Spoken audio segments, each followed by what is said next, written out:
Good morning, good afternoon, good evening, and welcome to the show. Let's get into this video because it's very important. I'm going to start it in 3, 2, 1. But no, you're just an American. Do what you're told.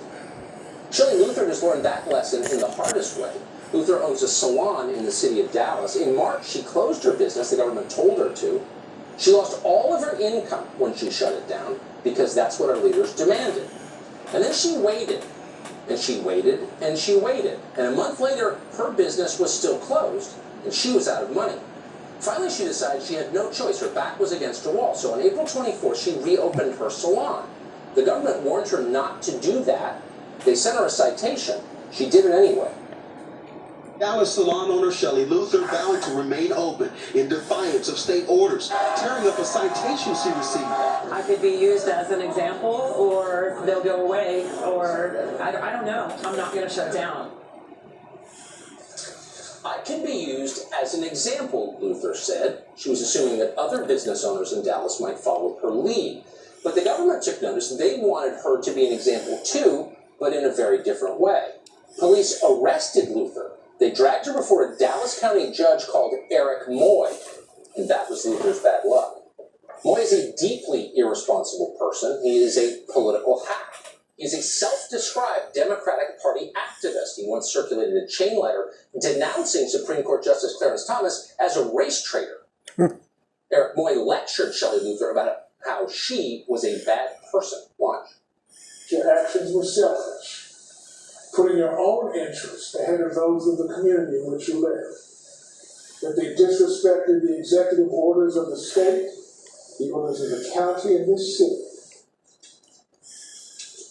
What a pompous fool. But he's got a lot of power. He's a judge. And Shelley Luther was sitting before him. Luther, to her enormous credit, was not intimidated. Instead of groveling, apologizing, and begging forgiveness, which is what he wanted, she told the judge what was so obviously true. For people who don't have salaries that are guaranteed by taxpayers, this lockdown, as it continues, has been a catastrophe. I have to disagree with you, sir, when you say that I'm selfish, because feeding my kids is not selfish. I have hairstylists that are going hungry because they'd rather feed their kids. So, sir, if you think the law is more important than kids getting fed, then please go ahead with your decision, but I am not going to shut the salon. Feeding my kids is not selfish. Moy was unmoved by this. He's not worried about feeding his kids. He went to Harvard Law School. A 2007 article in the Washington Post describes this man as someone, quote, with a weakness for Cuban cigars and the finest steaks. What a poser. As a judge, Moy has continued to collect a salary of about $150,000 throughout the shutdown. He can take that forever. He can afford all the finest steaks he wants, at least until meat supplies run out. Moy sentenced Luther to a week behind bars.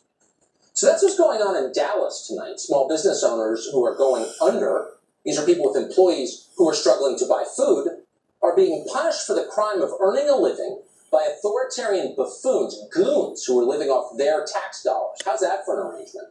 Meanwhile, and this is the best part, actual criminals are going free.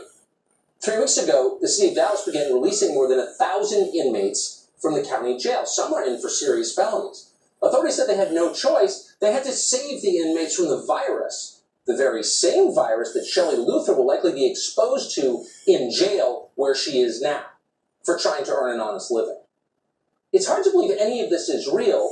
Unfortunately, it is real. It's happening right now. So this knucklehead judge is my nomination of the knucklehead of the week. And possibly a knucklehead of the year. I am out.